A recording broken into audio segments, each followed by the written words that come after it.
started then.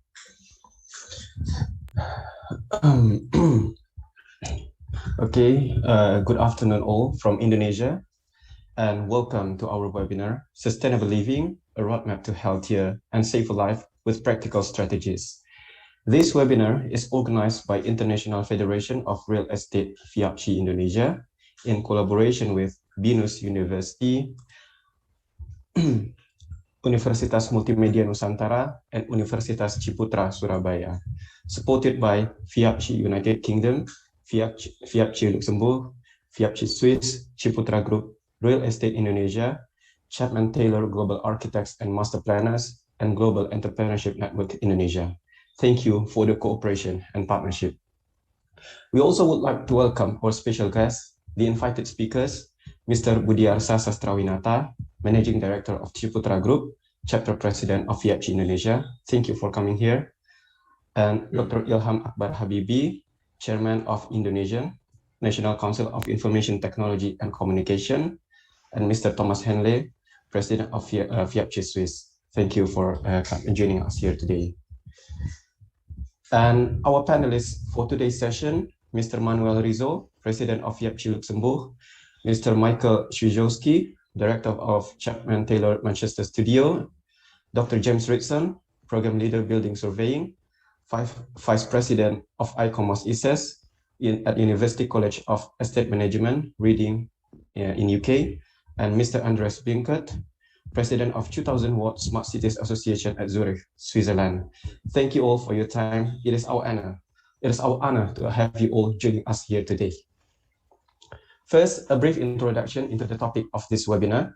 Sustainability living has gained more attention recently as people realize the adverse impacts of rapid urbanization and modern lifestyle. Public has raised collective awareness towards protecting our natural environment and resources. Real estate developers, urban planners, architects, and building experts have been working together to propose solutions for more sustainable real estate business practices to guarantee a better future for the upcoming generations. Today, we will discuss concepts, solutions, ideas, perspectives, and best practices from various experts in the respective professional fields regarding sustainable living. We hope that these initiatives will contribute to sustainable business practices in real estate development on a global and national scale, particularly in Indonesia. Okay, so without further ado, I would like to welcome Mr. Budiarsa Sastrawinata to give his opening remarks. Please welcome to the stage, Mr. Budiarsa Sastrawinata. Thank you, Pak Ilham. Yang kami hormati Bapak Dr. Ilham Habibie, Chairman of National Council of Information Technology and Communication of Indonesia, Mr. Thomas Henley, President of FIABCI-Suisse, Mr. George Betts, President of FIABCI UK, Sir Manuel Rizzo, President of FIABCI-Luxembourg, Mr. Michael Szujowski, Mr. Andreas Binkert, Dr. James Ritson, FIABCI colleagues and friends, ladies and gentlemen, good afternoon and greetings to you all. As hubs of human activity, interaction, and connection, cities around the world have been hit hard by COVID-19. The pandemic has led us to experience different levels of isolation and lack of connectedness. There's a shift from physical engagement to online space, and this presents new challenges. The COVID-19 pandemic has shed light on the variety of weaknesses in our built environment that are easily overlooked or simply accepted. Crises often present a chance for us to rethink, or even in Chinese word, crisis is composed of two Chinese characters signifying danger and opportunity, respectively. They create paradigm shifts that often result in permanent changes, and real estate is no exception. There are countless examples of resilient measures, from fireproof materials to stormproof windows being installed in the aftermath of climate disasters. But beyond resilient measures, the current crisis has raised questions around how we use our space and whether or not it is satisfying our needs. Real estate of the future should be livable, meaning we feel comfortable, productive, and healthy in the buildings we are in. And it should also be sustainable, meaning that net zero carbon and reduce emissions throughout the entire asset life cycle. It should be resilient, which means able to withstand a range of both acute shock and chronic longer-term changes, and it should be affordable. For the real estate industry to resume the growth trajectory of the last decade, it must evolve. Innovation in design and construction can help develop higher quality, more affordable spaces. Property technology can provide a more customized experience for occupants and improve everything from air quality to booking space for meetings. Both neighborhoods and spaces will become more fluid in a post-COVID world. Offices will need to promote more collaboration if workers have remote working options, which means more places to effectively gather.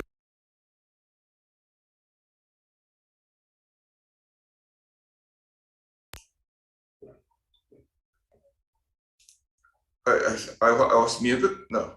Okay. Homes will be places for both work and leisure, and maybe even primary residences for more than one generation, necessitating design evolution to better accommodate distinct uses and users. For too long, we have accepted our built environment the way it is, capital incentive assets with little flexibility. But it is now the time to ask for space to help us live healthier, more productive, and connected lives. And the industry must be ready to deliver.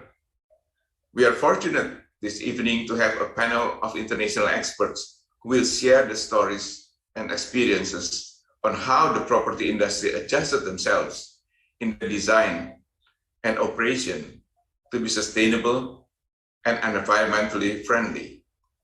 I would like to express my utmost gratitude to President George Betts of FIABCI UK and his team, President Thomas Henley of FIABCI-Suisse and his team, and President Manuel Rizzo of FIABCI-Luxembourg and his team for all the support and collaborative efforts to create this seminar.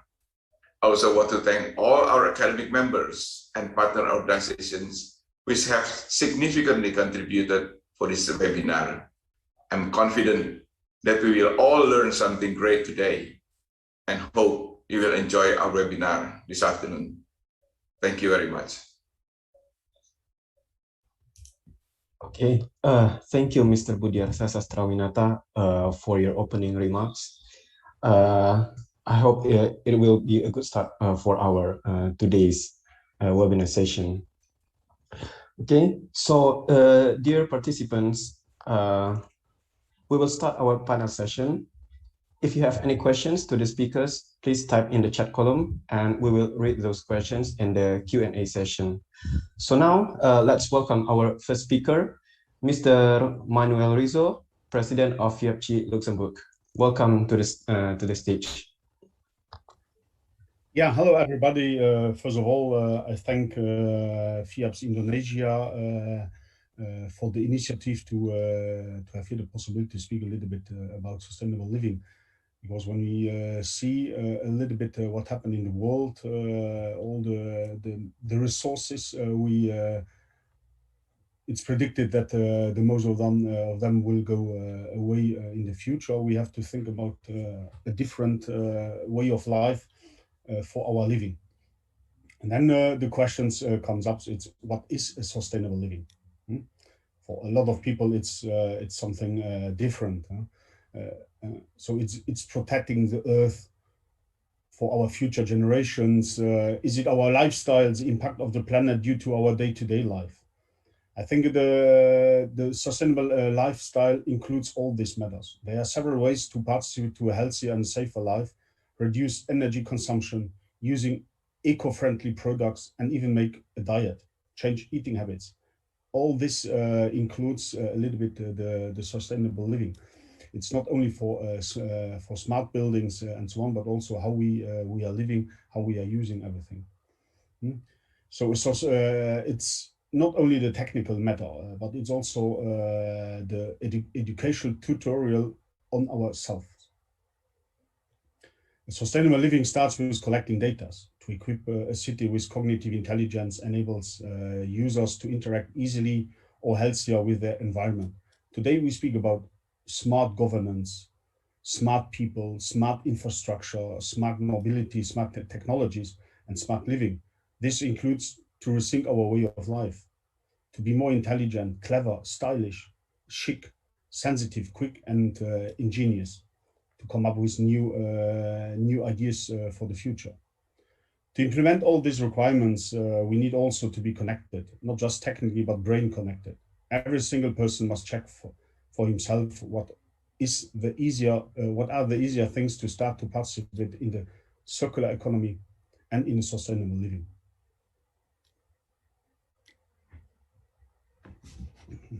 That is a first think of what we a little bit as the human beings has to come up, because as being a broker, we have a lot to do with the clients, not directly with the builders. This comes up a little bit before and also later on, but we are there as a broker also to give the educational tutorials to the customer how to use their properties later on.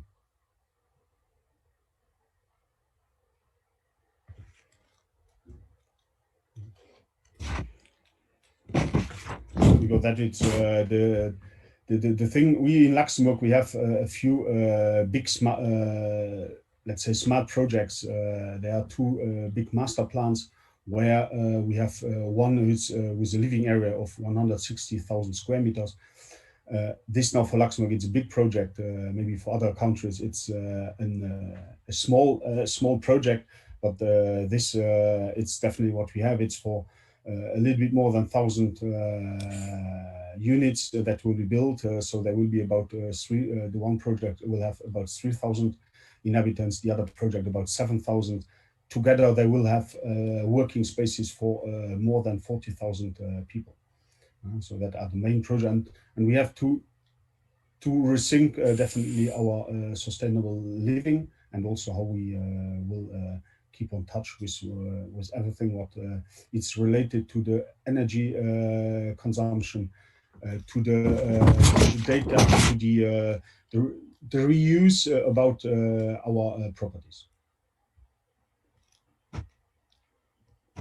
That it's now the first thought that will come up from me. So you can then later on we can in the discussion speak a little bit more about all these projects.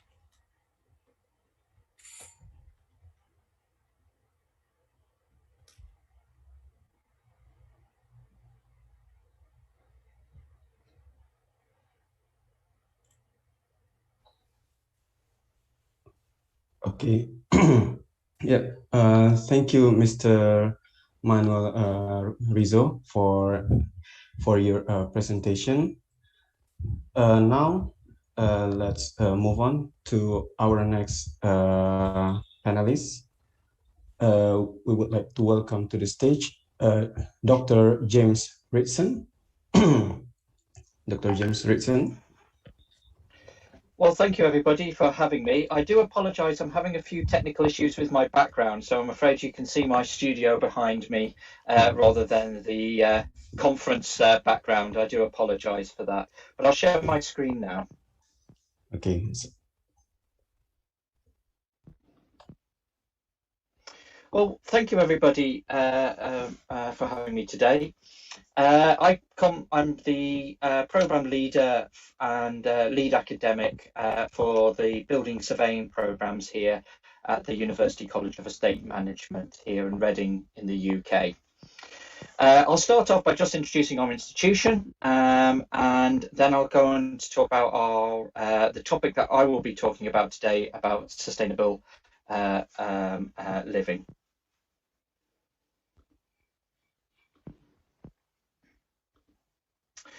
The UCM is one of the leading providers of online education for built environment professionals. We've been going for over 100 years, providing distance and face-to-face teaching with it for built environment professionals here in the UK. We're an international university. We accept applications from all over the world, and we allow students to remain in the country of their choice and to teach and learn flexible. 31% of our PG students are international, and at any one time we have more than 4,200 students studying with us, making us one of the world's biggest providers of built environment professionals anywhere. Our courses are all based around built environment professionals, building surveying, construction management, quantity surveying, real estate management, and building control. We also have an M.B.A. in construction and real estate, and all of our courses are accredited by various professional bodies such as the CIOB and RICS, the Hong Kong Institute for Surveying, and the Institute for Construction Managers, as well as various other partners around the world as well. So our main aim is to be able to provide accessible and very high quality, world-leading built environment education around the world. For further information, please have a look at our website, and we'll be able to give you full information about it there. Right. So the topic today is sustainability within the UK. And in particular, I'm going to look at how the UK has started to approach its very ambitious sustainability targets, in particular their reduction in carbon emissions and energy consumption, and actually then focus on one of the areas where we haven't yet got a clear policy, and the area that I'm working on, which is the existing built environment. So the UK government has committed to at least a 68% reduction in greenhouse gas emissions by 2030, and a 78% reduction by 2035, and a net zero by 2050 compared to 1990 levels. So this is one of the most ambitious targets, and one of the biggest challenges we have is how we deal with what we already have built. Okay. And I'll go through some of the frameworks of what we've done in the UK to help facilitate this, and then highlight and look in more detail at one of the areas that we still are wanting clear policy guidance on, and an area that I'm working on at the moment. So along with the actual climate change, we are very much focused about actually sustainability in the wider aspects. Obviously, climate change, carbon emissions, sustainable cities and communities are very important. But here at UCM and many built environment professionals in the UK see that the wider United Nations Development Goals are a set of connected targets rather than isolated ones that need to be met within their own entity. The topic of this conference is health and well-being, and we can see that that is a UN Sustainability Goal number 3. But actually, you can't have healthy living in the modern world without having healthy and sustainable communities and cities.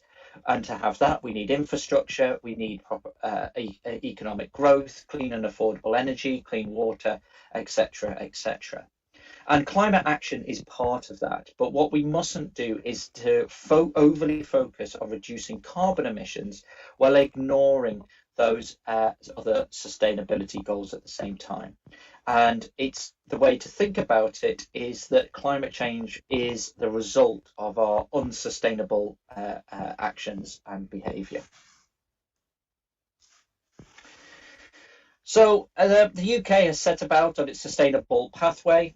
to meet those very ambitious targets with various means. So the first one has been the gradual tightening of standards to consuming energy, consuming appliances and technologies. And it's really important way forward for us that gradually, as technologies have been replaced and we go through periodic renewal, the technologies are improved as we go on.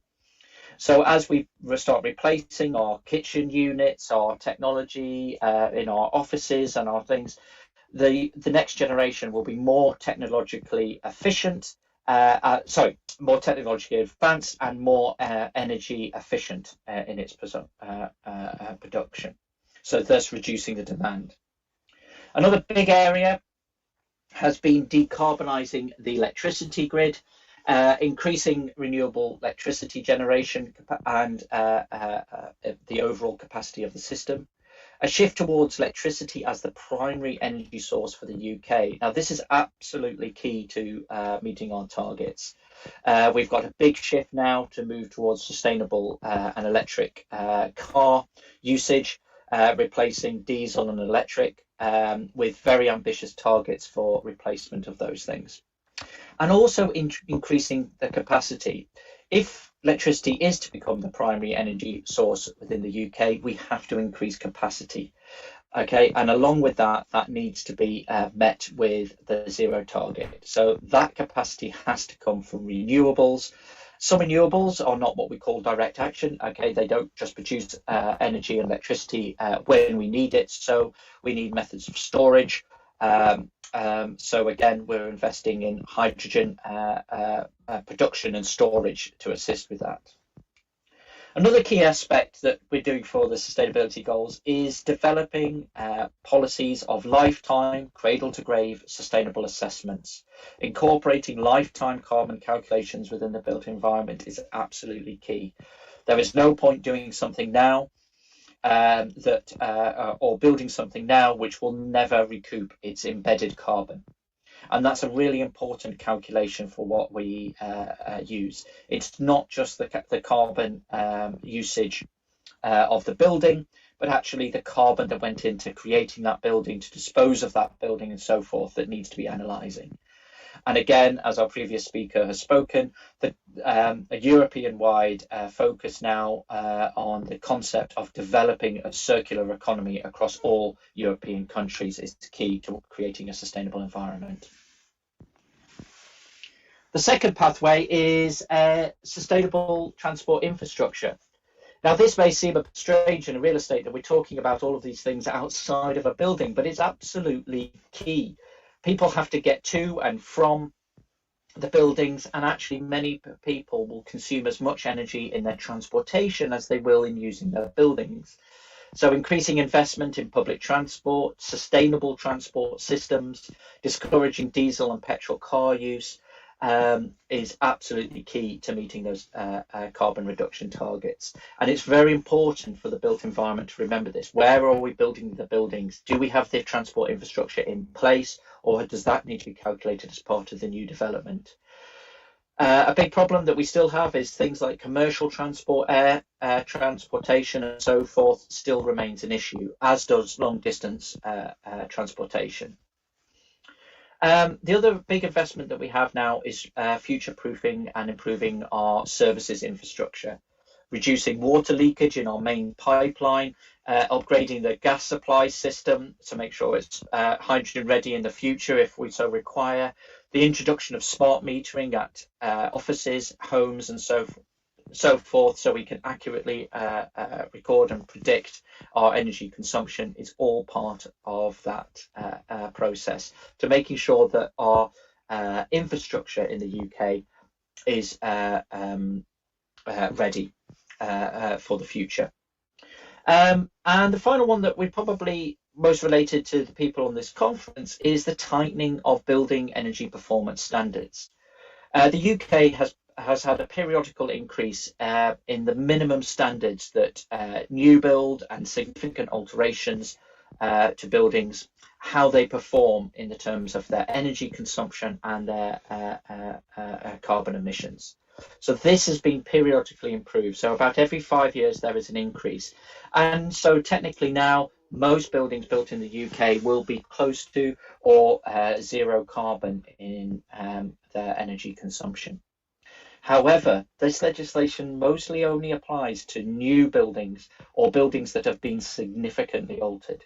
The issue remains for the UK on how we reduce our carbon emissions from our existing and our historic built environment. And that's what I'm going to talk about now. We have a challenge in the UK that a large percentage of our urban fabric are of what we call historic in nature. And the difficulty with that is that not only are the buildings already in existence, but they actually require a different approach to modern built buildings. They are often what we call porous or breathable construction. Under modern building calculations, they actually seem to perform very poorly. But actually, when we test these buildings, their energy performance is actually significantly better.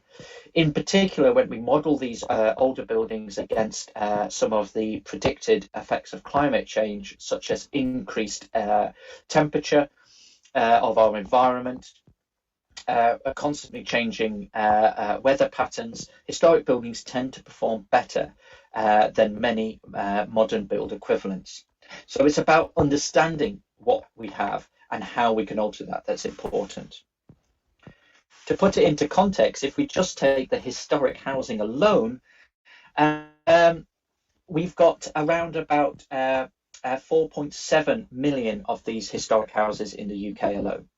And that's a huge issue that we need to deal with. This is the largest building stock that we don't have clear policies for.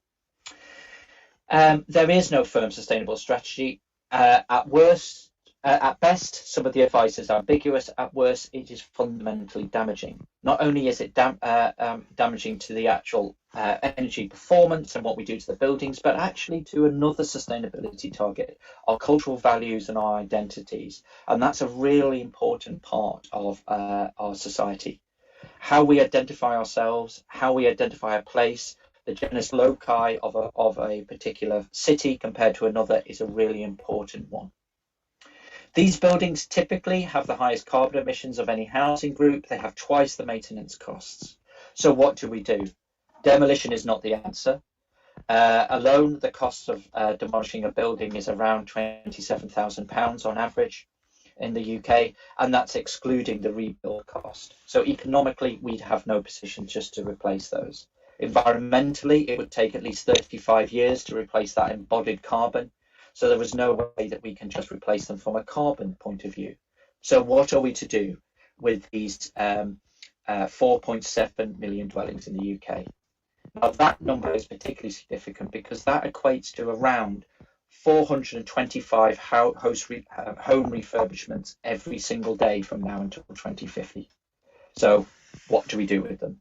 And this is some of the research we've been doing. Along with understanding the sustainability requirements, one of the key things is to understand what the people who need, who use the building, what are their needs, what are their requirements, and how are they going to live in the future. And this has got to be matched to what the building needs. And this is absolutely, again, core to creating a sustainable built environment. You cannot just apply one methodology to all buildings. We have to understand buildings as an individual at both a national and a global level. We have to understand the individuality and remove this homogeneous idea of what is sustainability around the world. But it is always against balance. Sustainability is often said to be made up of the triple bottom line: economic, cultural, and environmental. And we have to have those in balance. And only when they are in balance will true sustainability exist. So how do we deal with this very difficult set of properties? Well, what we've came up with is the most sustainable strategy for the historic housing in the UK is via historic building maintenance, benign improvements, and periodical renewal. And what we mean by that is gradually looking after our housing stock, understanding how the building performs, and installing measures that do not impact upon the heritage, that are affordable, And these can have significant impacts on the environmental performance of buildings. These are just some of the examples of what we've been doing. So replacing the boiler, making sure that we have the most efficient heating system and hot water system within a property. This alone can often save between 30 and 40% of the carbon emissions of a property. What we also say is deal with the low-hanging fruit, the basic things, making sure that the building is looked after. The way we describe it to developers is, imagine you were taking your car in for a service or a maintenance. Apply that same methodology to the house. Make sure the glazing and the doors are all draft proofed. Make sure that any insulation that you install is breathable. Make sure all of your appliances are as efficient as possible. Look into the possible usage of renewables. And what is also very important is educate the people who are using the building on how best to use that in a sustainable way. This is from the results of this study. What we found is that actually there is a peak point of doing this.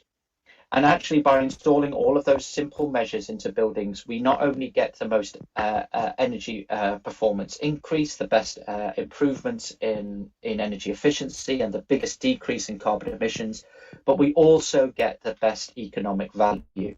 Beyond those measures, we begin to see a decreasing cost to benefit of installing renewable technologies in the historic built environment and other sustainable measures. So there is a point that we've labelled the carbon value of the historic built environment, and beyond that it becomes uneconomic to enhance that, to do that. But this can be done, and the historic built environment can become part of the sustainable environment of our future. Thank you very much, and I'll answer your questions later on. Thank you very much. Okay, thank you, Dr. James Ritson, for presenting the case of historic buildings fabric preservation in the UK. It is interesting to learn from the challenges that UK is facing to improve its building performance without demolishing the buildings. Okay, so dear participants, if you have any questions to the speakers, please type in the chat column, and we will read those questions in the Q&A session after the panelist session.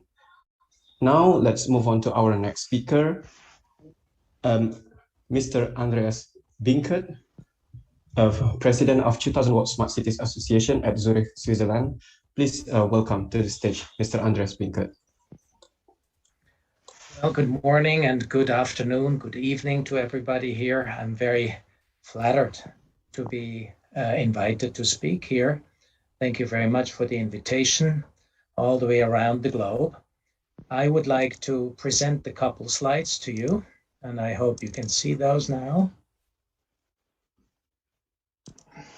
Yes, we can see your slides. Perfect.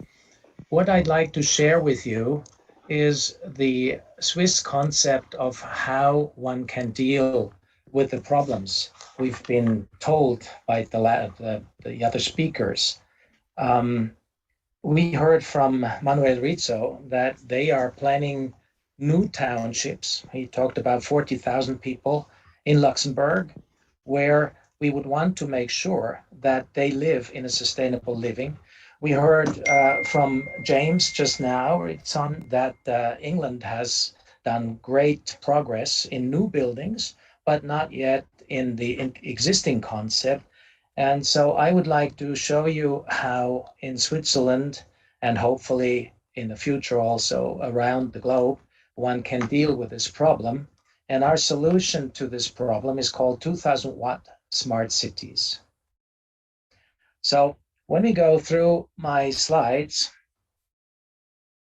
I would like to start with the doom situation that we all know only too good. Well, 180,000 people migrate to cities daily, and they migrate to cities that are incapable of taking this load of newcomers. Something is going wrong. The bigger the cities, the bigger seems to be the attraction that these cities have on all those newcomers, but also the bigger the risks.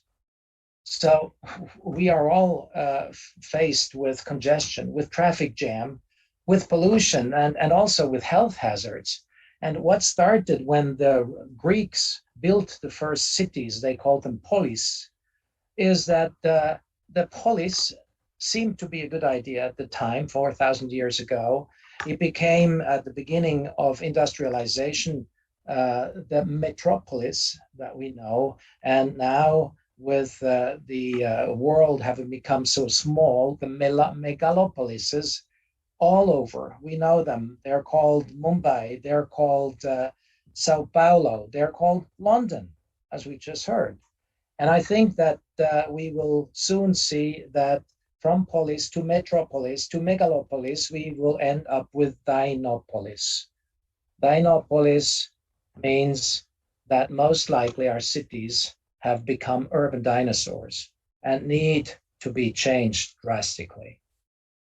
If we look at these two slides here, we see on the left side the US, and the red dots indicate the premature death, all of them, or most of them at least, in the big cities.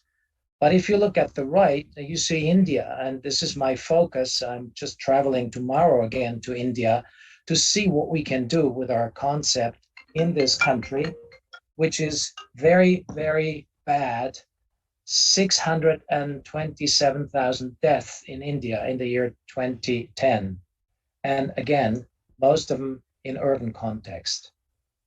So what the Indians have found to be a problem is a problem not only in India, it's all over the world. Climate action is absolutely necessary. We need to do whatever we can, as fast as we can, to improve the situation. What you see here is a couple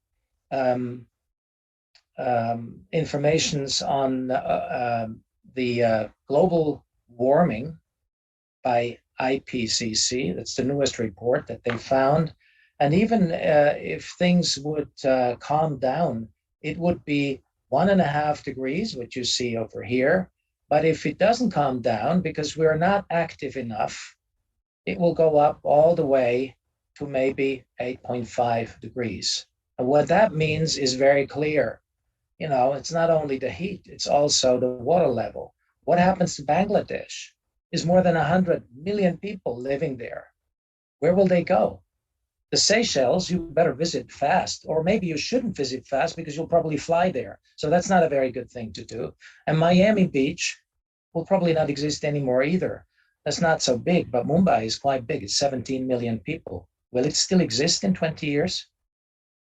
I would like to think we can still make a change. We can still improve the situation. But we have to see what we have to do worldwide. And it's not the same all over the place. The developed nations must drastically reduce their footprint whilst increasing quality of life at the same time. And on the other side, the developing nations shall be given the chance to prosper without excessively emitting climate gases. That's the goal of the 2000-watt society. Man-made CO2 must be reduced globally to zero by 2050. But unfortunately, we all don't know how to do that, all of us. Anybody who knows how to do it, please tell me. We'll do the same. What we do know is that we have to get an in-between step from where we are now to zero, and we call this 2000 watt. And I'd like to show you a little bit of what that could be for all of us. Here you see a chart that compares a developed nation with a developing nation. In blue, you have Zurich, my town where I am currently.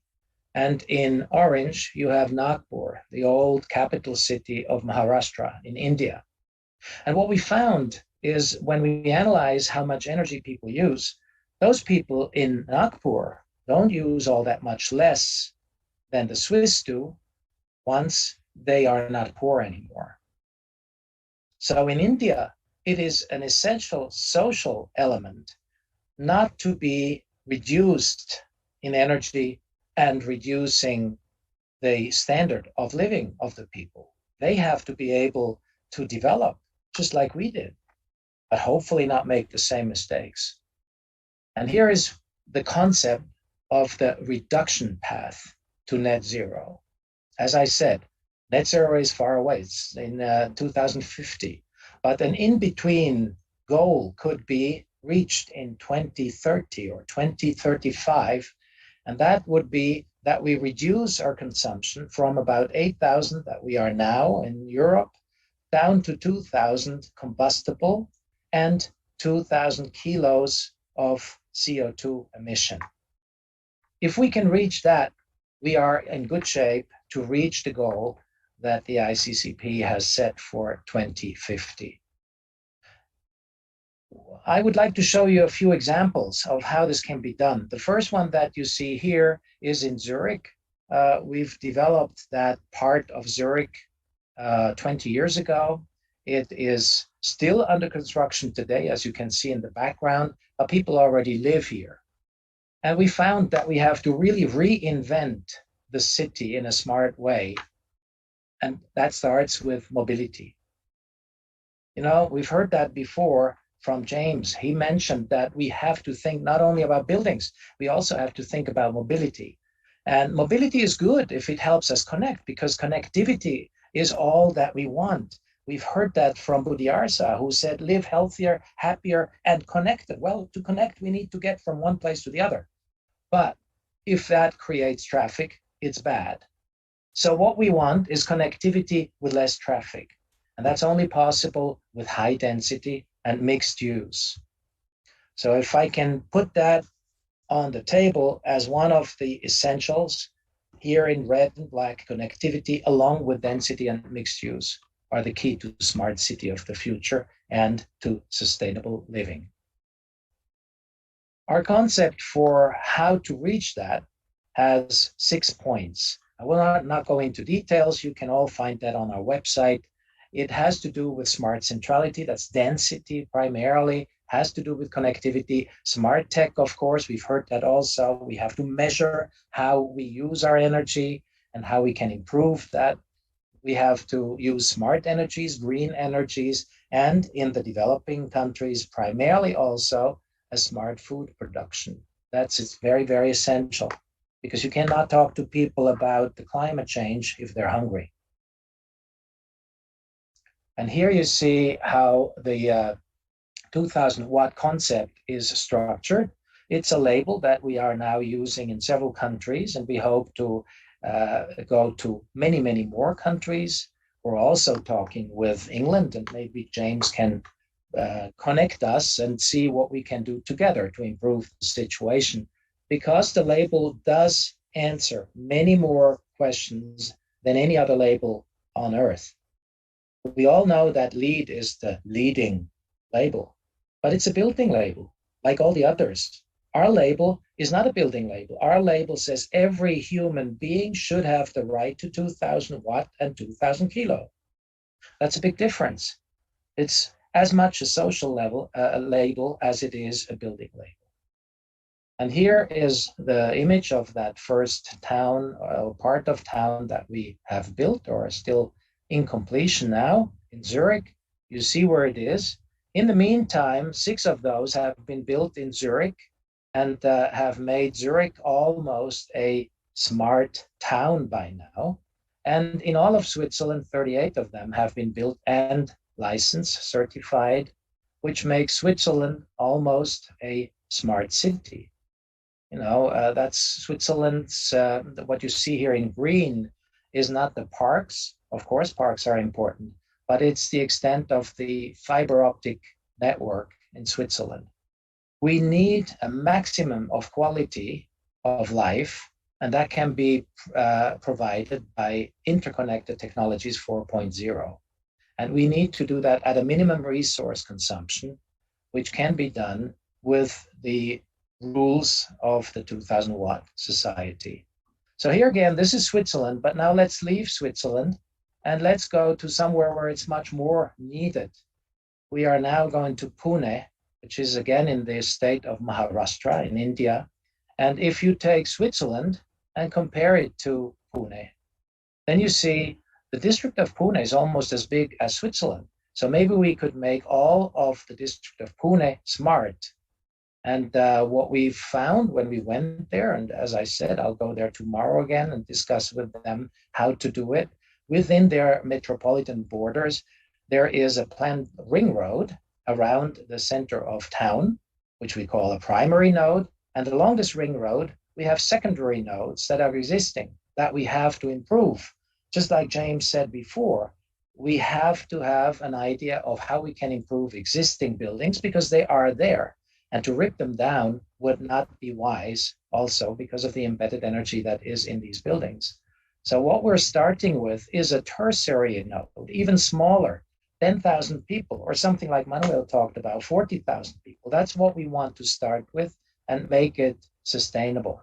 And here you see the model tertiary node. It's 1 square kilometer of land.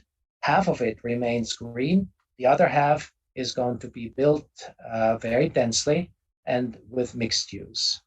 That's a typical model 2000 watt community. This is our first project that we're hoping to start next year. It's in Man. It's surrounded by IT companies, so we call it the IT town Man. You see here how this could look. It is a very dense city, and in a way, it doesn't all look different from what we know. It's much smaller, and it's well connected to the next small town, and it has everything that people need on a daily basis within this town in walking distance. So this is India, but if we can do it in Switzerland, if we can start in India, then we can do it anywhere. This concept is highly scalable, and we can do it wherever it is needed. And actually, it's needed all over the world. We have started discussions with many of the states in India. We've started discussions, of course, with Indonesia, where we are now. I'm very, very happy that I'm invited to speak here again. Indonesia is a very important and very close to my heart, especially with Jakarta and all the problems we all know. But all of this is not something that somebody has to finance and give away money. It's something that is bankable. It's something that makes sense. It's much, much cheaper to build like that than to continue the way we do now and then find out later the cost that comes with it. This is just an example for Man, for this small town. It will cost something like $2 billion US, and it will fetch about $3 billion in sales, just taking the prices we have currently in Pune. So what works in Switzerland also works in India. And if it works in India, it will work in any place because the label is adaptable. And I would like to invite all of you to join our mission and do something. Hopefully it will be 2000 watt. But if you have a better system, please let me know. You participate, we participate. We want to have sustainable living in the future for all. Thank you very much. With this, I give back. Okay, thank you, Mr. Winkert. I think I like your quote from your presentation. You cannot talk about climate change if people are hungry. Thank you for sharing your practical experience in climate action and carbon emission reduction. Now, let's move on to our next panelist. I would like to welcome Mr. Michael Szujowski from Director of Chapman Taylor Manchester UK, Manchester Studio at UK. Please welcome to the stage, Mr. Szujowski. Yeah, good evening, everyone, and good morning. And yeah, thank you very much for inviting us to speak today. We're thrilled to be a part of this discussion. And yeah, listening to the speakers who preceded me, it's fantastic to be here. So very excited about it. Hopefully, I'm just going to try and share my screen. If you could let me know when your screen is filled with pink, that would be good.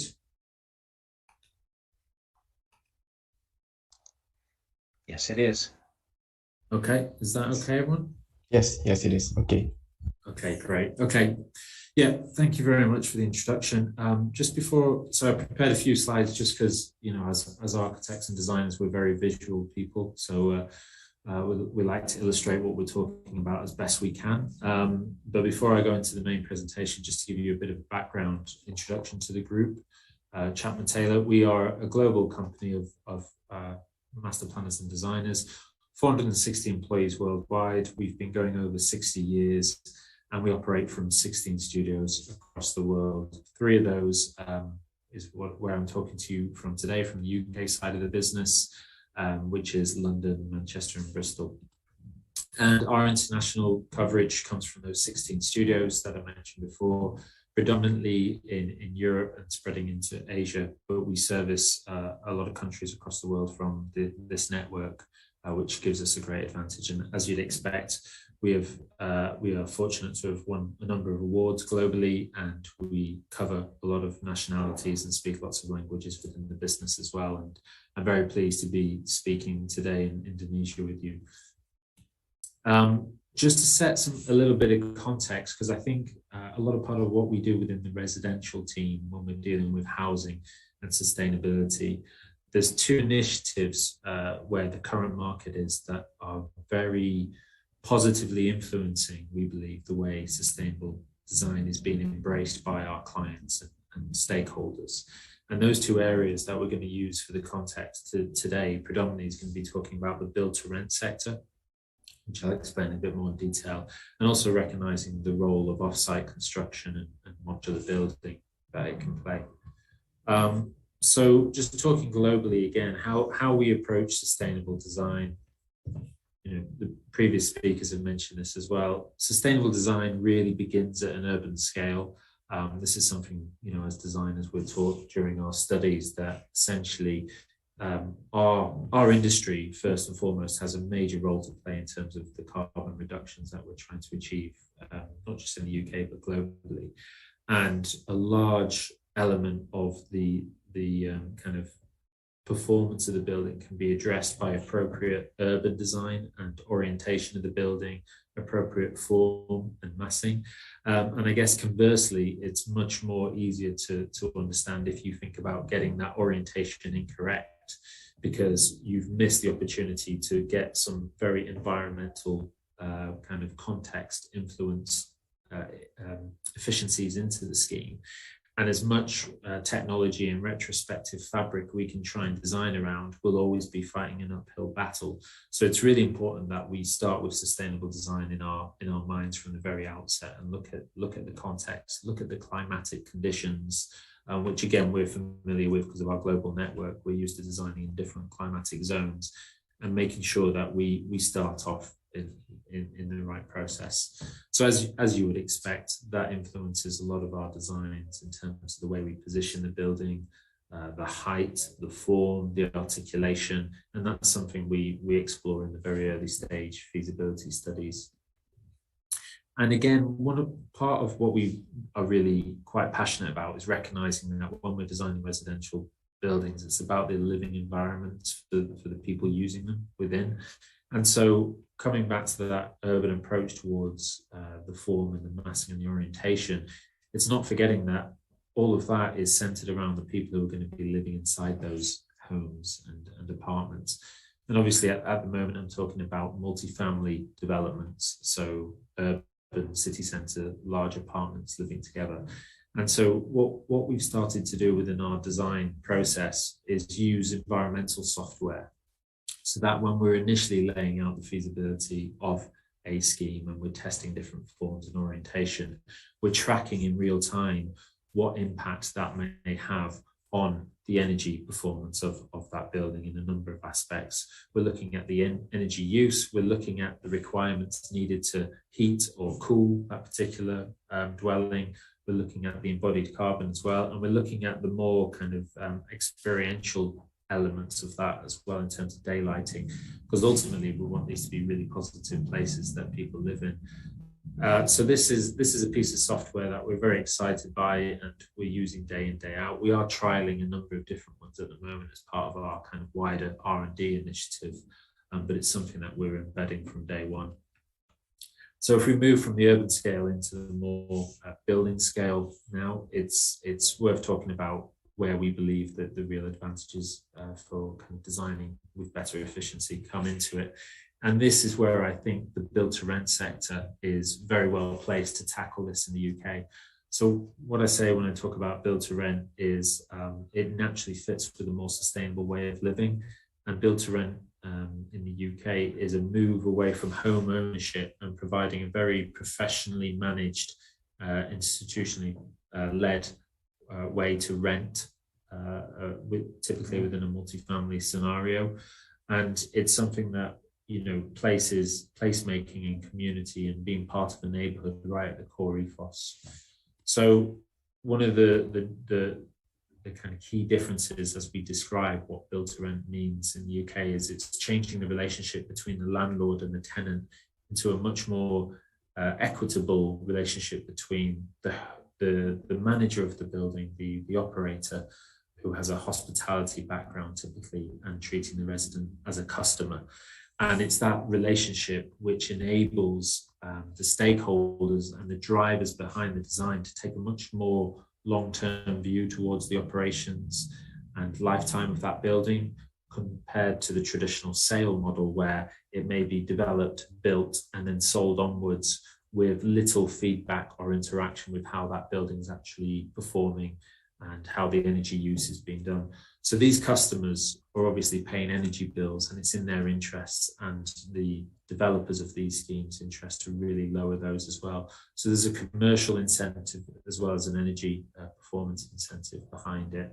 And it's very much this vested interest in the future performance of the building, why we think build to rent is well placed to tackle some of the sustainable challenges we face in the UK today and further afield.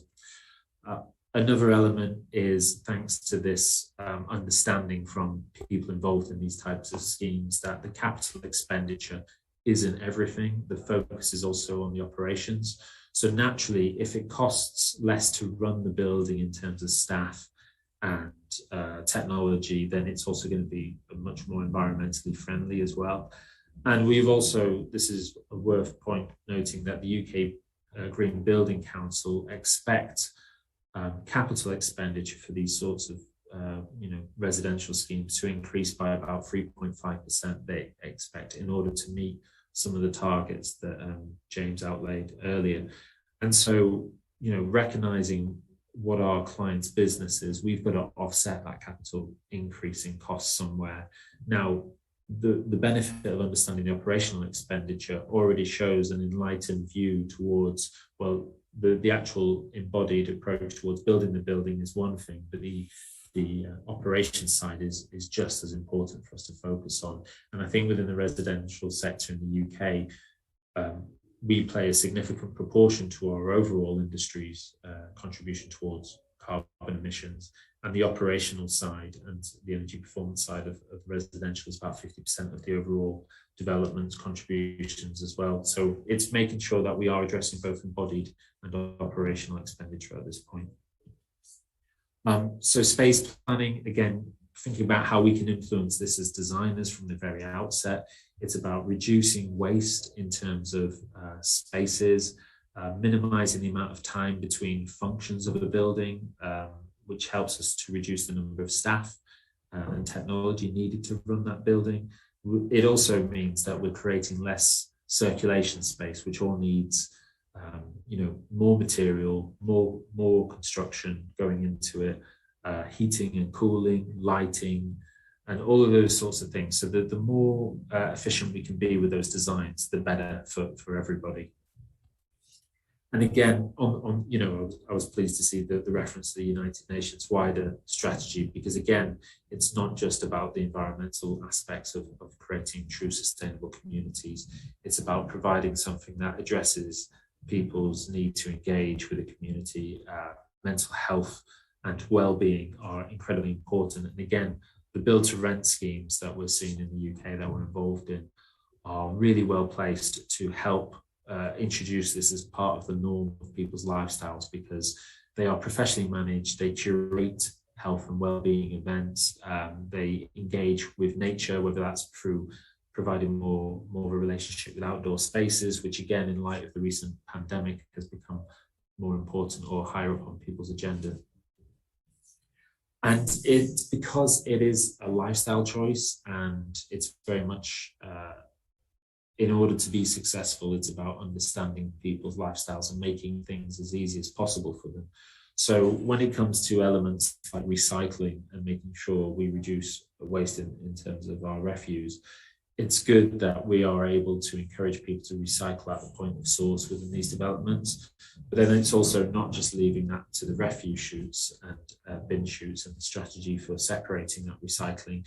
The managers, because they're talking to the residents in a continuous feedback cycle, they're able to change and respond to people's views of how to recycle. So they can even create events, encourage rewards around recycling, hold competitions. There's lots of different elements where we're seeing some really innovative approaches from the operators of these buildings to try and encourage people to live a more sustainable lifestyle as well.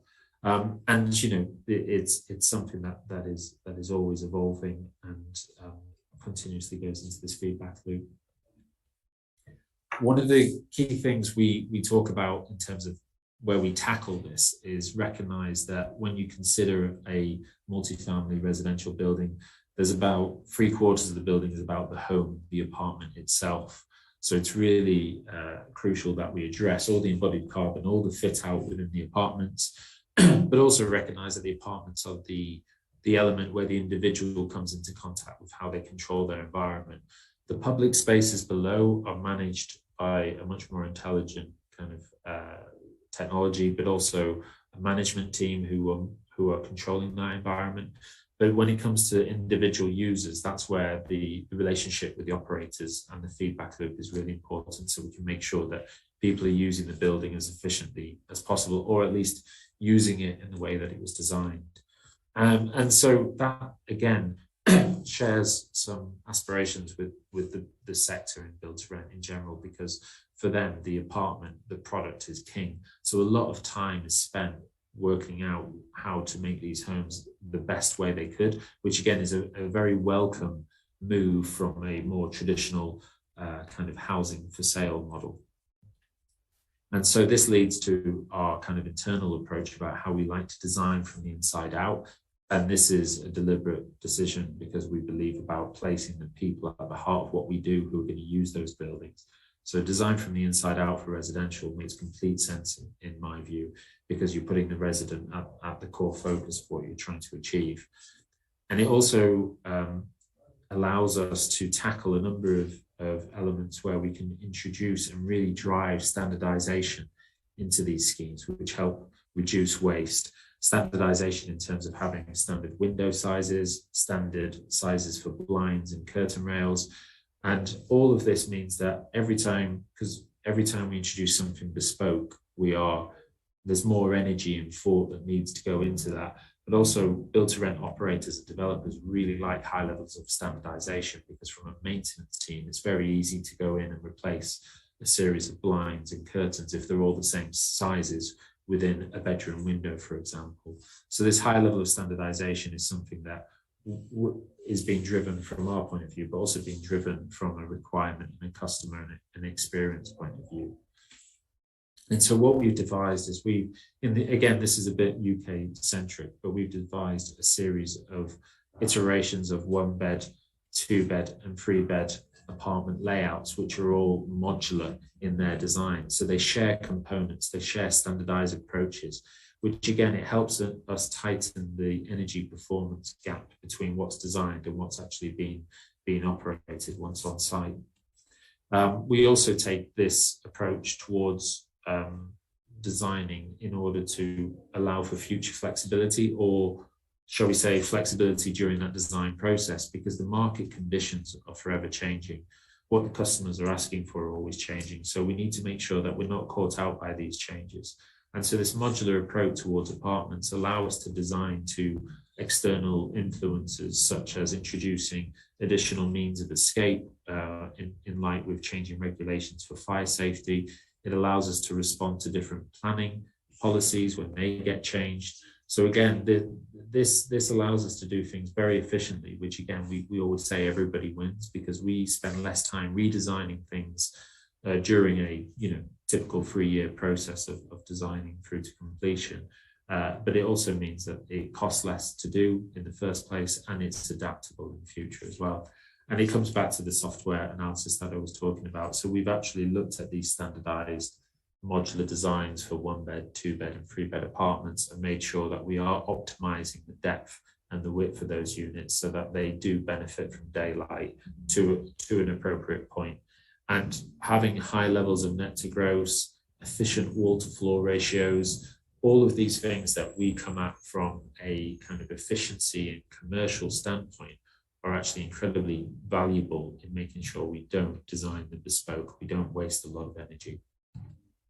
And ultimately, it designs homes that are fit for purpose because of this way, because people are individuals, and you've got to make sure that they can tailor the spaces in the way that they need to. And obviously the recent pandemic and the working from home influence is a prime example of this. The specification, again, is incredibly important because the longevity of these buildings, they're being signed up for the operators and the investment teams for 35 years plus. So there's much more focus than there ever has been before on making sure that we're providing durable and robust materials. Again, a big nuance within the BTR sector in the UK has been providing pet-friendly apartments, again, because that's seen as being a high demand from a customer point of view. So it's thinking about specification in terms of that. But again, what I would say is it's not just ourselves as the designers choosing, ethically sourced and sustainable products for a specification of a building. We're now at a point where clients are asking for it, funders are asking for it, and that can only be a good thing because more people are getting educated and invested in the interest of doing things in a more sustainable fashion. And then just to come back to, we talked about the 3/4 of the building being about the apartments. So what about the rest of the space? And how do we design for the amenity and the ground floor uses in these buildings when we don't know what sort of context they're going to be opening in 3 to 4 years' time in terms of the market? So there's lots of changes all the time, and it's about anticipating what those changes might be and trying to design for them as best as possible. So you can take typical residential product, and the ground floor was always a series of residential lobbies, or maybe it had cafes and food and beverage offers which integrated with the community. And so now it's about taking that one step further and making sure that we design those spaces so that they can evolve with the changes within other sectors, the kind of convergence of co-working, working from home, walking in, buying your coffee, also checking into whether you've got any post in your apartment, and also working with some friends maybe for the next couple of hours. So it's all about creating spaces appropriate for that. So all of our designs, we design the ground floor space in a way that it can be future adapted. And that can extend from the ground floor to other elements in the building as well. So this is a recent example from a project in Manchester called Campus, where originally there was some apartments up on the roofscape within these Dutch houses. You can see on the photograph on the left what they look like. And at first they were standardized apartments. And then throughout the design process, it was thought that this could be a good place to accommodate a residence gym. We could have yoga sessions on the rooftop. We could have a residence bar and lounge in that space. So we designed it so that it could accommodate those spaces, but should for whatever reason it need to be reverted to apartments, that was still an option. And funnily enough, over the years of the design process, they did take the view that they did want this to revert back into apartments, but keeping some of that kind of additional amenity within the scheme. So this building is very close to being handed over now and occupied, and where we've ended up within these Dutch rooftop units is we've got an apartment, a penthouse apartment on the top floor, and then a communal dining facility and a cinema in the lower level as well. And that's a few photographs of the finished product as an example. And then just to conclude on the presentation, I thought it'd be good to talk about what's next, particularly in light of COVID and emerging from the pandemic.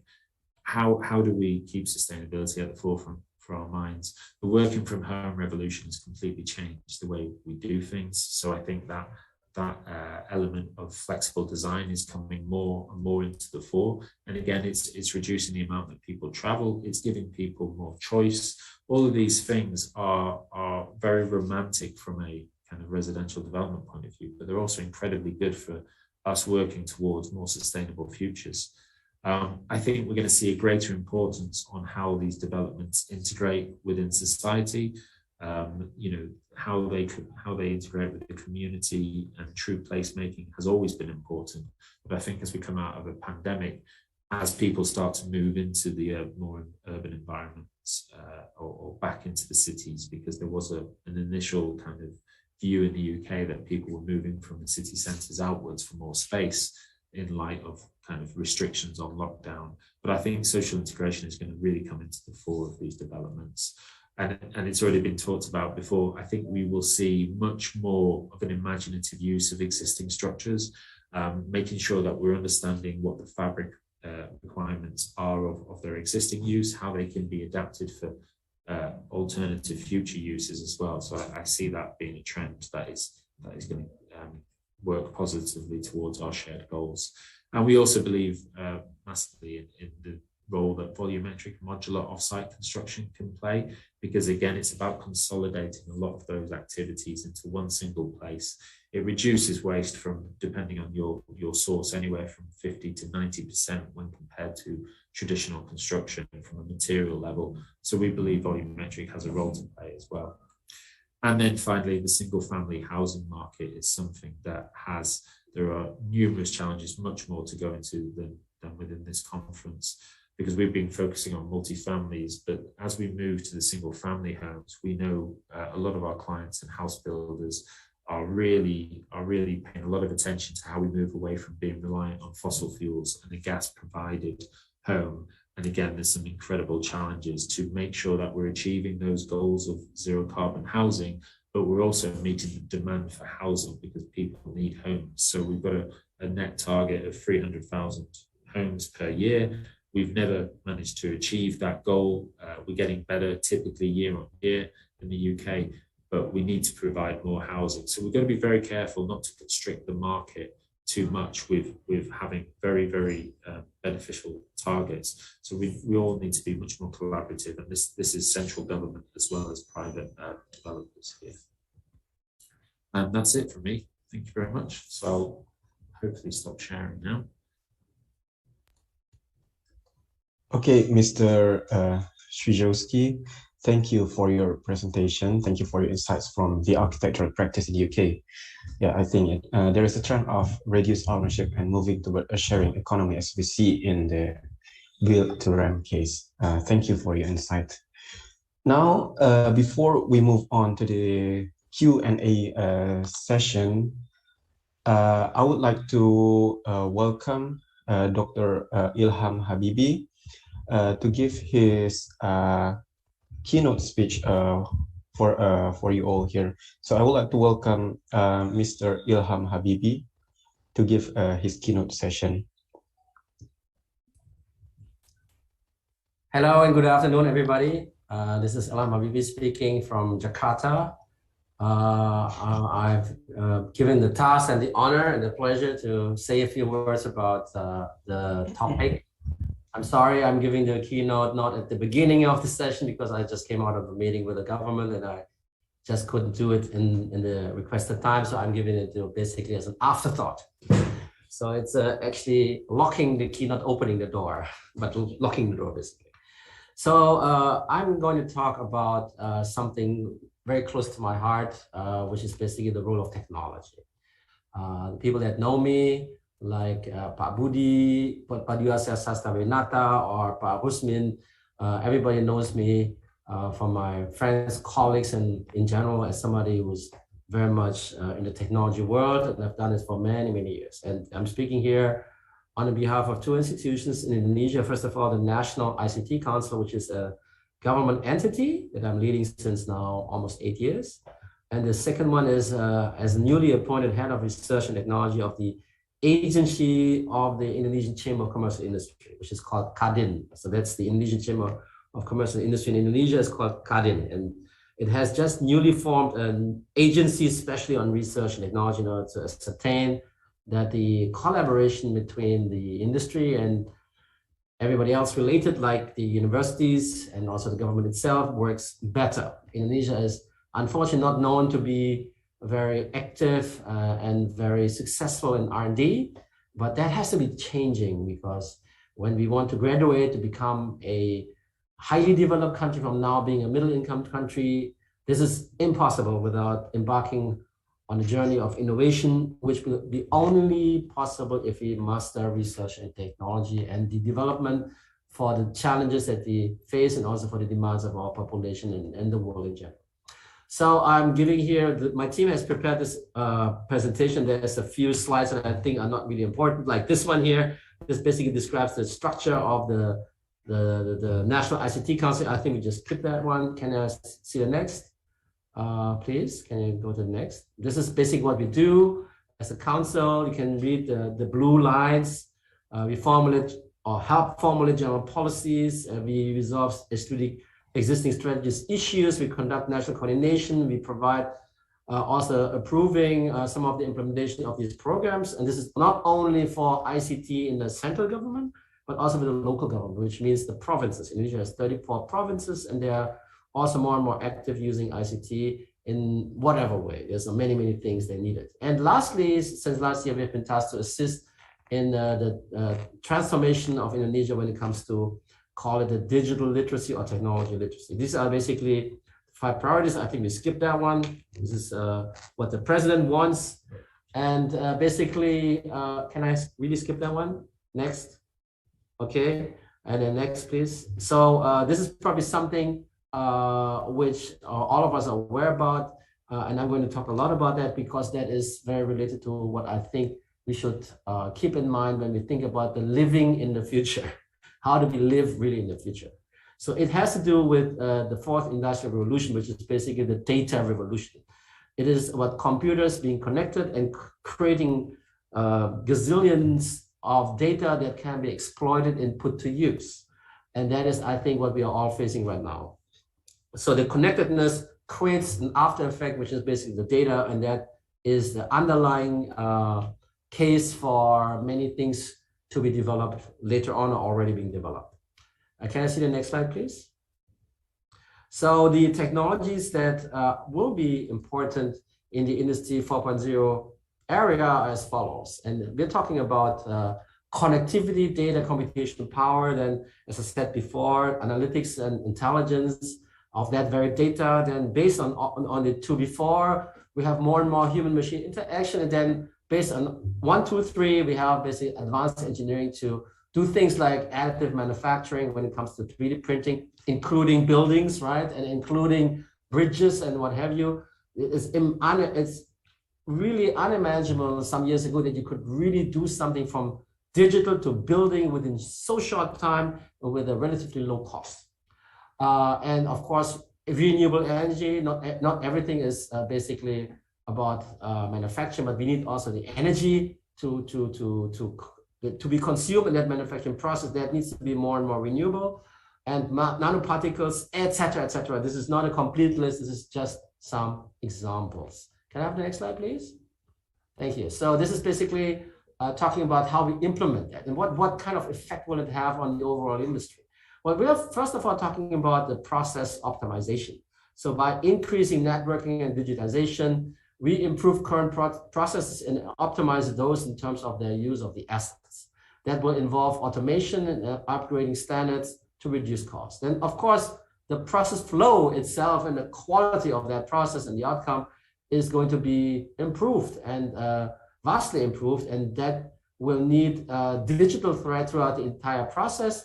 And it will also need, because whatever we do will always be exposed to criminal activities, of course. And when it comes to digital flows and infrastructure, cyber security is something of utmost importance. And if we master 1 and 2, it will by organically create new business models. The managing data, managing basically understanding process and optimizing that will put people's mind to work in order to think not only about how to do things better in an organic way, but also sometimes, quite often actually, to do it in a disruptive fashion. So new business models, and I don't want to go into detail, are basically coming from insights that we gather from that very data that we have accumulated and put to use. Can I have the next slide, please? Thank you. Next slide, please. So if you talk about the future, we have to actually envision what are those so-called mega trends that will persist not only for 1 or 2 years or 5 years to come, let's say for 50 years to come.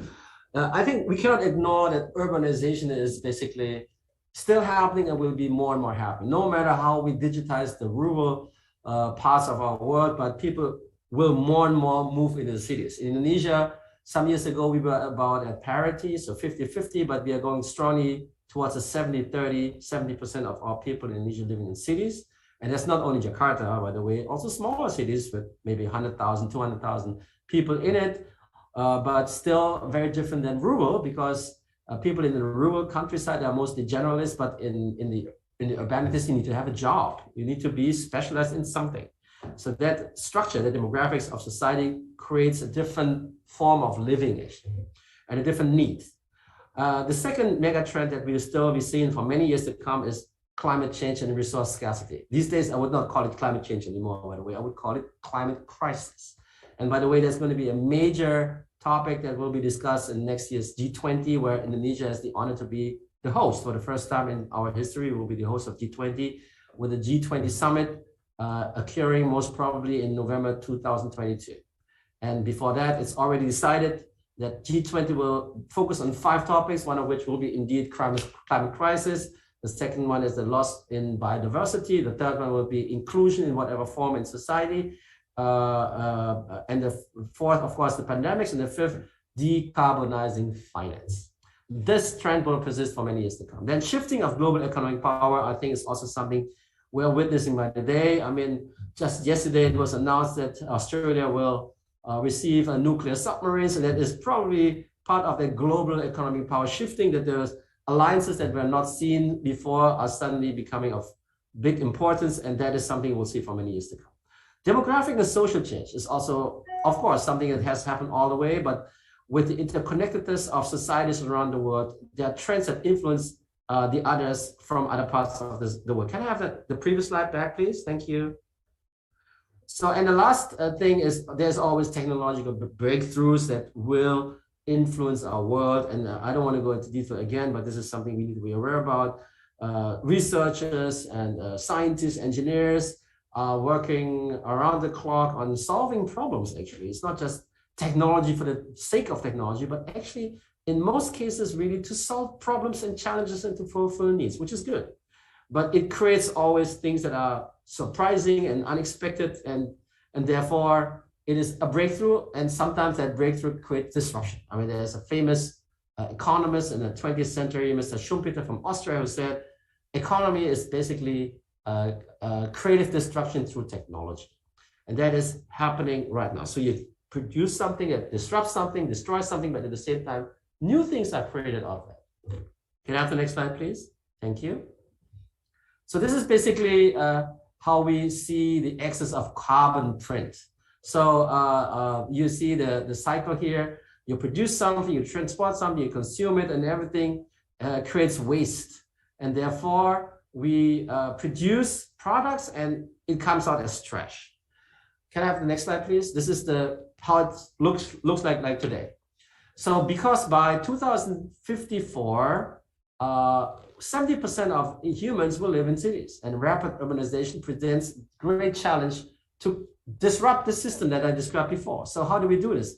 Again, the city is basically a linear trash machine. So waste is a major problem. You see the accumulation of waste throughout the centuries from 1900 to 2100 is times 12 in the amount. And that is not only because we have more people, but basically we consume so much more that we cannot really master the trash becoming something in the way of us being sustainably living in a healthy environment on our planet. Can I have the next slide, please? So basically, this is something that I actually take from an organization that I admire, which is the Fab Lab from MIT in the US, from Boston. They have created a movement called the Fab City. And that Fab City movement says, and many mayors of many cities in many countries have already committed themselves to adhere to that goal, that by 2040, I think, or so, they will produce most of the things they need for the daily life within the premises of the city. And that includes sometimes things that you and I think that's not possible, but it is. Like, for instance, cars or motorcycles produced in that very city. You have to imagine that at some point in time, the blueprint of something will be available to the degree on the internet that it can be relatively easily produced wherever you are. Meaning, you will have a factory in your neighborhood, which can, a mini factory, a micro factory, it can produce maybe 1,000 motorcycles a year, and that's enough. It has a bunch of machines like 3D printers, laser cutters, or the normal milling and lathing machines and drills, etc., etc. And because of that, you basically can create a neighborhood that is not only there for residential, but it's also for industrial at the same neighborhood, but of course in a way that is sustainable. Meaning to say, the industry is not going to make your quality of life worse. In fact, it makes it better, because we produce more locally. There will be less products shifted around the world and creating less carbon footprint around the world. So basically, we still have globalization of trade. There are things that cannot be produced everywhere. That's not possible. But the amount of global consumption will be more and more fulfilled by local production. And that is, I think, that's something we have to take very serious, because that by itself will disrupt or will make the view or the look of a city in the future very different. Can I have this next slide, please? So again, this is basically the Fab City concept, and it says that data in, data out, but it says also basically that another paradigm, another underlying principle of the Fab City concept is that the atoms stay at home, but the bytes travel globally. Meaning to say, you send not computer programs, but data that can be put to use wherever it's being received, and it can produce things.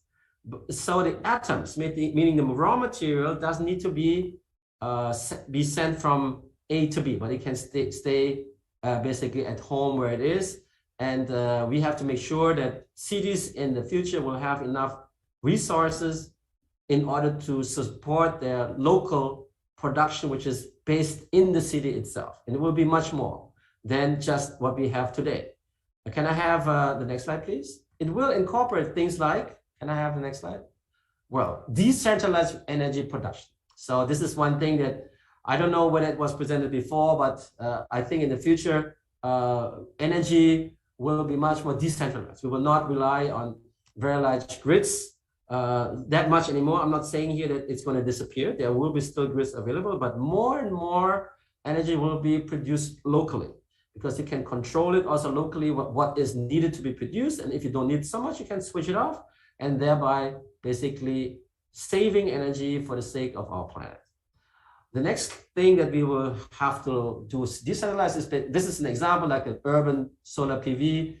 This is rooftop based, but it can be also on a vertical side, but it will be less effective because of the angle of the sun towards the panel itself, but it is possible.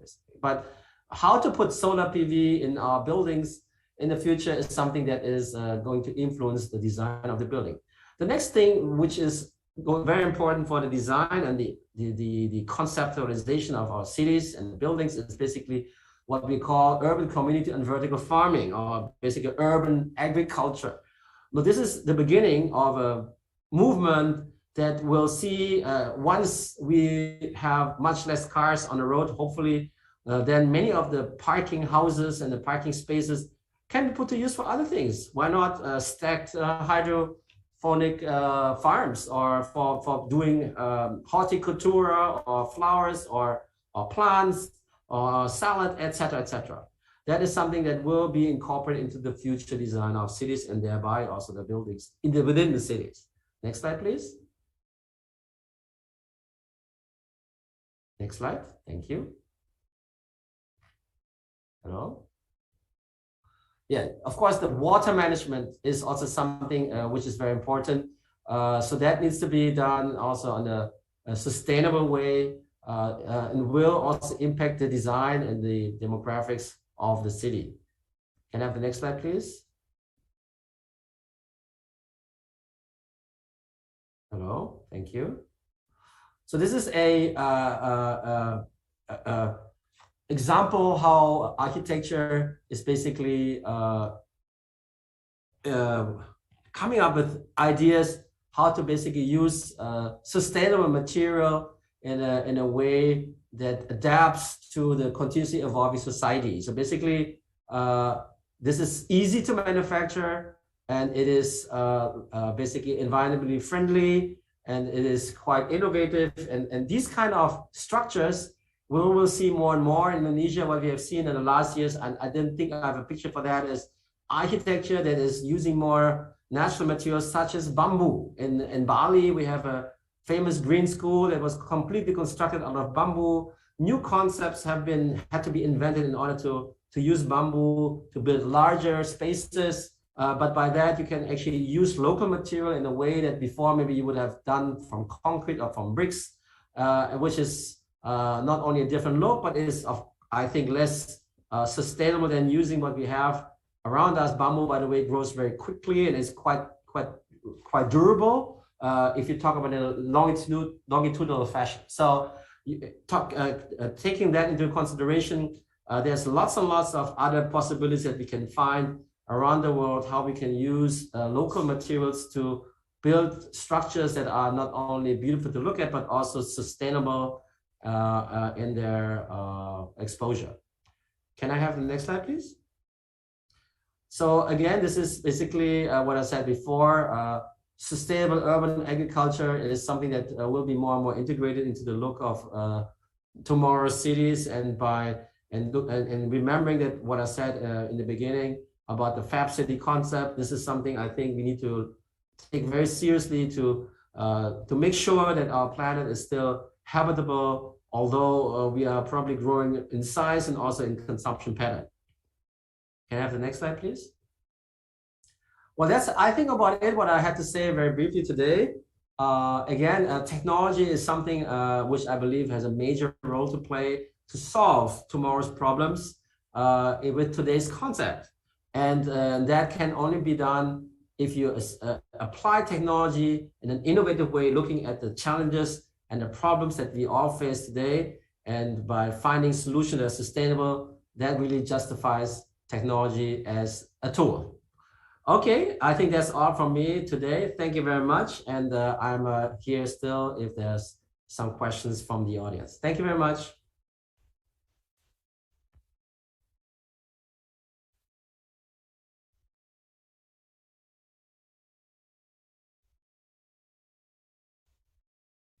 Thank you.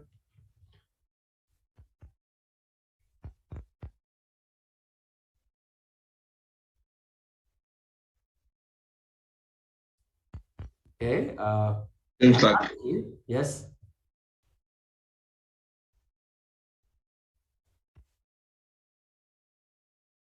Seems like moderator has a technical problem.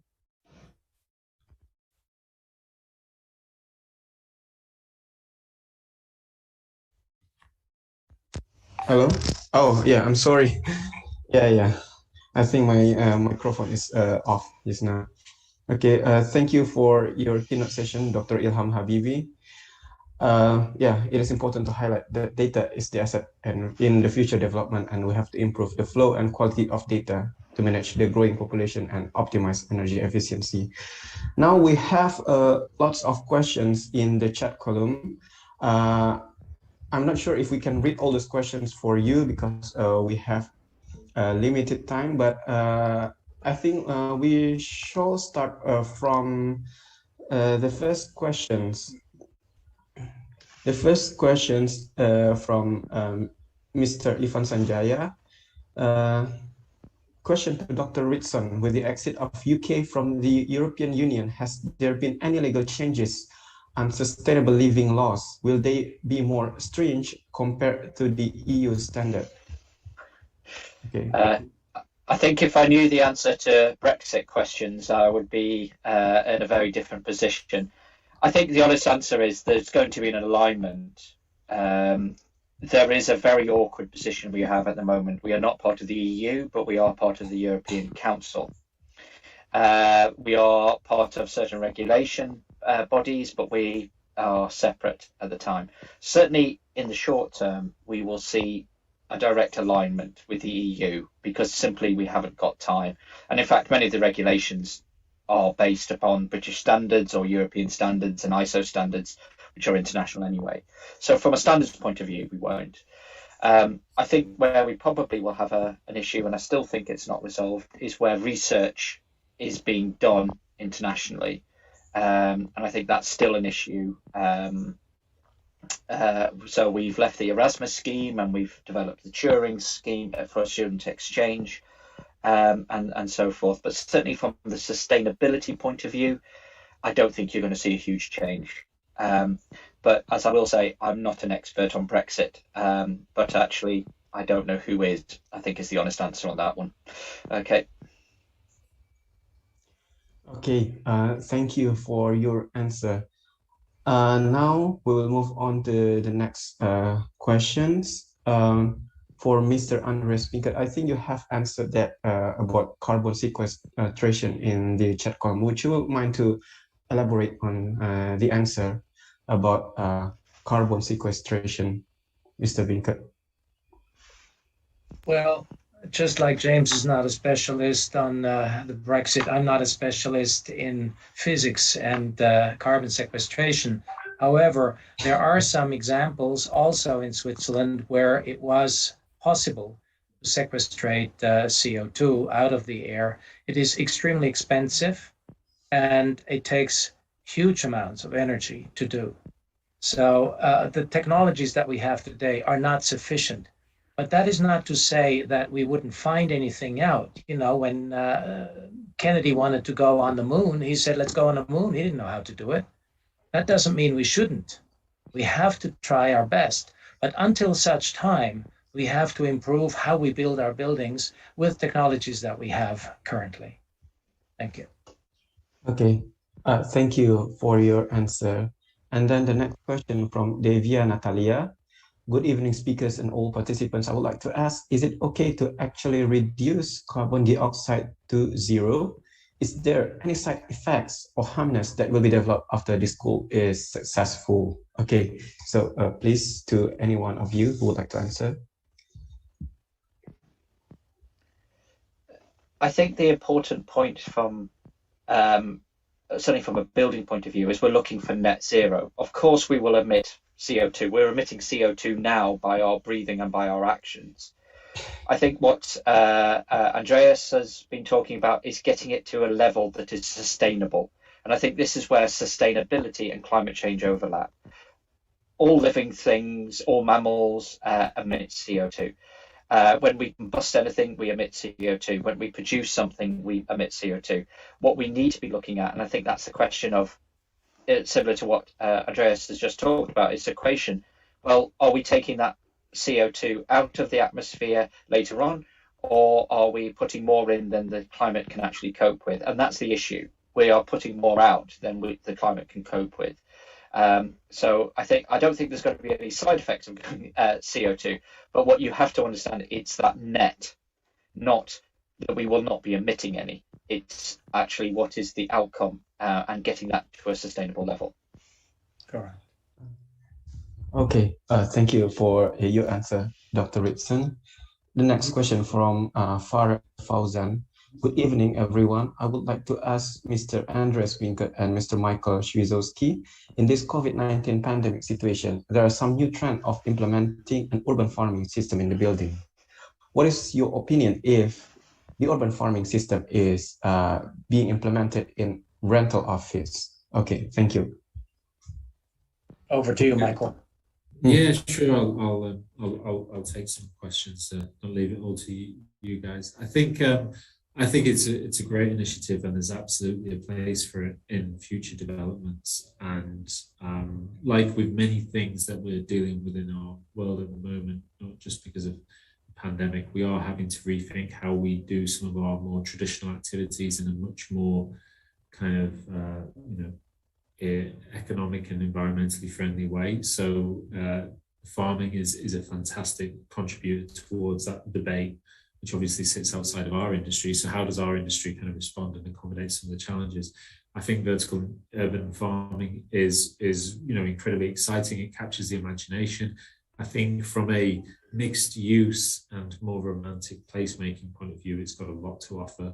And I think there's probably a whole plethora of tangible benefits to integrating it within developments, residential or office, as a byproduct, in terms of mental health, well-being, people feeling, kind of, what's the word I'm looking for? Becoming an advocate within their building for something other than just sleeping in their bed. So I think, resident advocacy for taking ownership of something is always good. It always makes people feel more part of a community, more part of a home, more likely to stay there for longer period, which obviously is fantastic for placemaking, but is also good for our clients in terms of rental growth and avoiding voids and lease ups. So I think that it's a fantastic initiative, and it really captures the imagination, like I say, and I think there's a lot of byproduct benefits that we're not even considering as the primary reasons for doing it.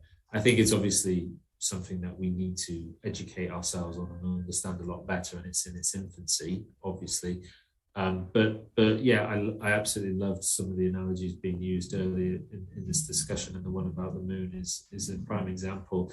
We don't necessarily need to know all the answers from day one before we embark on having an aspiration, and certainly if we get put off by that, we would never achieve anything. So we've got to be committed to the cause and looking for a solution to do it, and that's why we need these targets, and that's why we need government intervention sometimes to force us to rethink what we thought was impossible before. Hopefully that answers the question.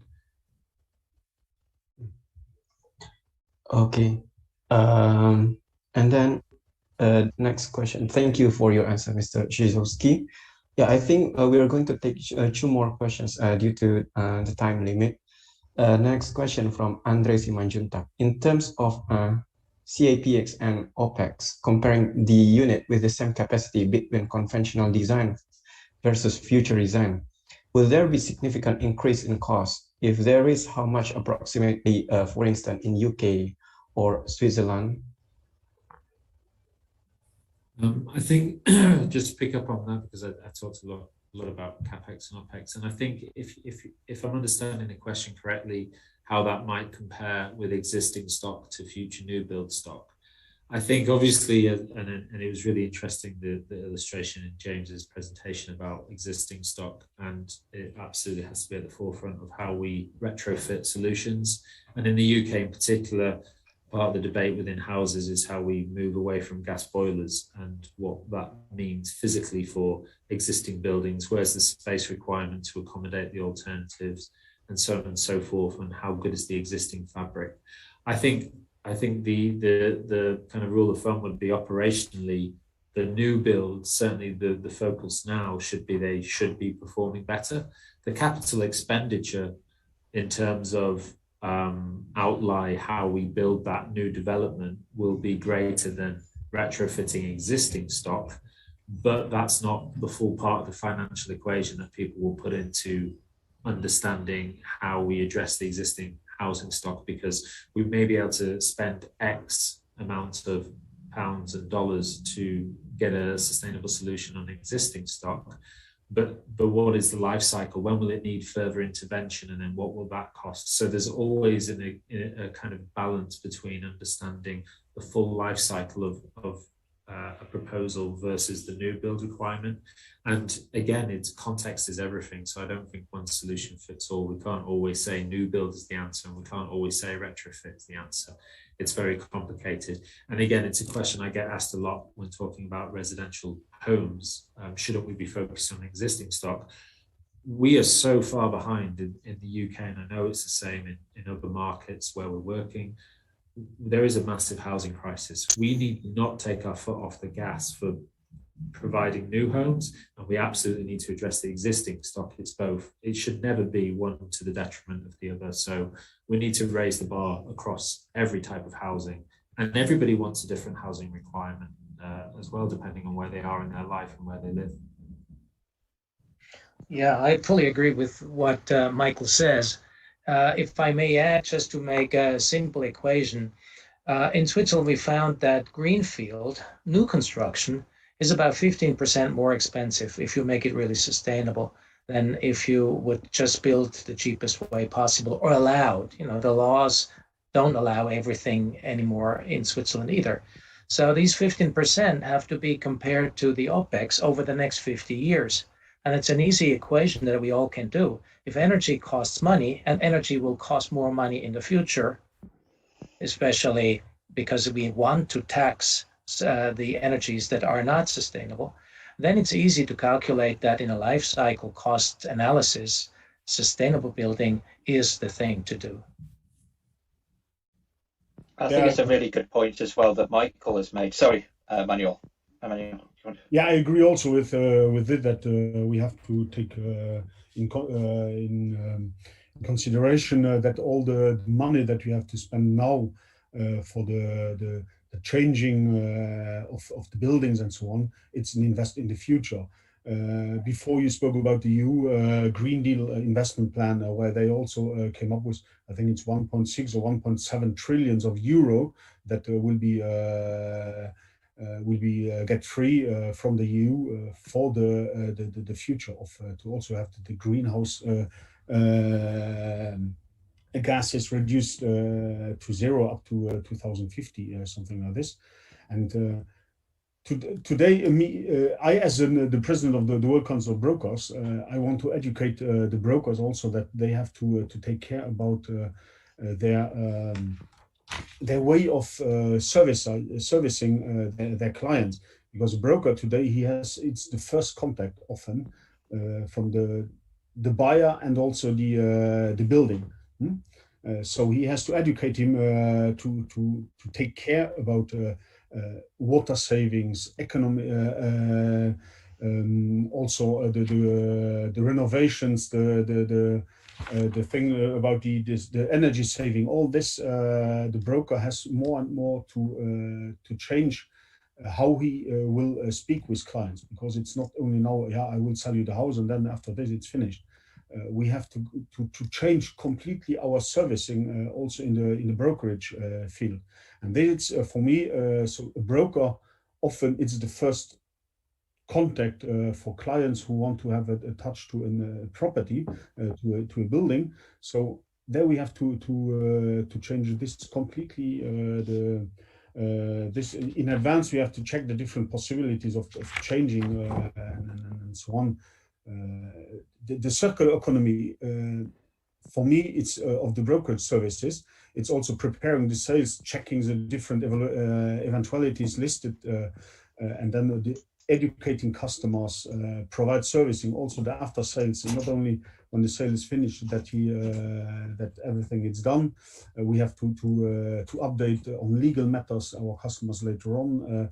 And also make the client confident, because later on we will come back, and that is what a lot of brokers missed completely, that when they serve the clients also after the direct sale for the next years, they will have future clients.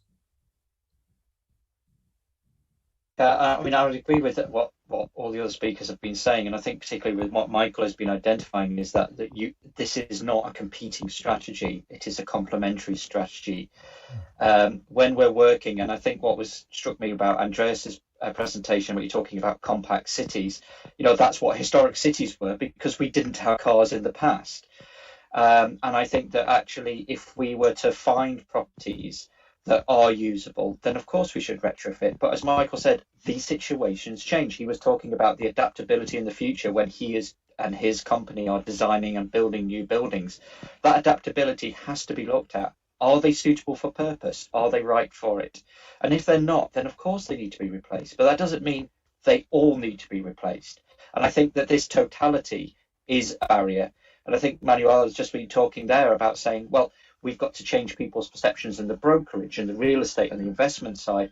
Well, actually, the way that we record it economically in countries, how many new houses have been built, that needs to change. Actually, how many habitable buildings are available? Because as Michael was saying, we have a housing crisis, not just in the UK, not just in Europe, but around the world. And actually creating sustainable housing is a sustainable development for all. We need good sustainable, good quality, healthy housing for the future for all. Okay, thank you all for all the speakers for answering the questions. But I think we have a limited time and we have to move on to the next questions. Thank you all for giving your presentations and answers. Now, move on to the next session. It is going to be closing remarks from Mr. Thomas Henley. So I would like to welcome Mr. Thomas Henley, President of FIABCI-Suisse, to give the closing remarks. Please, Mr. Thomas Henley. Thank you. Can you hear me? Can you hear me? Yes, I can hear you well. Okay.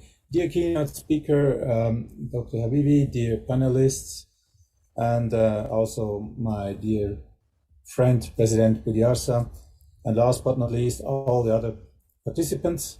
It was a great pleasure and very interesting to follow the webinar about the sustainable living and to hear about the roadmap to a healthier and safer life with practical strategies. As the idea for a collaboration between the 2000 Watt Smart Cities Association and FIABCI-Suisse and FIABCI-International as well was born around about half a year before, nobody would imagine what we could create. Today, we can say that we started to create a global movement for a real, more sustainable world and environment. With the 2000 watt criteria, we have a tool not only to do something for the decarbonization, we have also a system for measurement and monitoring. I'm proud and honored to be part of this new sustainable living family. I would be more than happy if also you will do so. If you like to do better informed about the collaboration between 2000 Watt Smart Cities Association and FIABCI, as well as about more sustainable experiences, please send an email to info@fiabci.ch to get the link to our new video and also to our press communication. Now, it only remains for me to once again express my sincere thanks to all those involved. I would be very pleased if the FIABCI-Swiss Secretariat is inundated with the requests. Let's become sustainable, and I look forward to next project actions and contacts. Many thanks, and back to Ilham for another. Thank you for your closing remarks, Mr. Thomas Henley. So we have come to the end of this webinar, and to close this webinar, I would like to have a photo session with you all. So I think, please, if you wouldn't mind, to turn on your camera. Okay. Now I will start to take the pictures from the first slide. Okay, 1, 2, 3. Okay. I'm sorry. Okay, 1, 2, 3. Okay, now let's move on to the next slide. Okay, 1, 2, 1, 2, 3. Okay. 1, 2, 3. Okay, now, wow, there's 13 pages. Okay, I think I will not take them all. Okay, 1, 2, 3. Okay, I think yeah, one last page. Okay. Yep. Okay. I'm sorry. 1, 2, 3.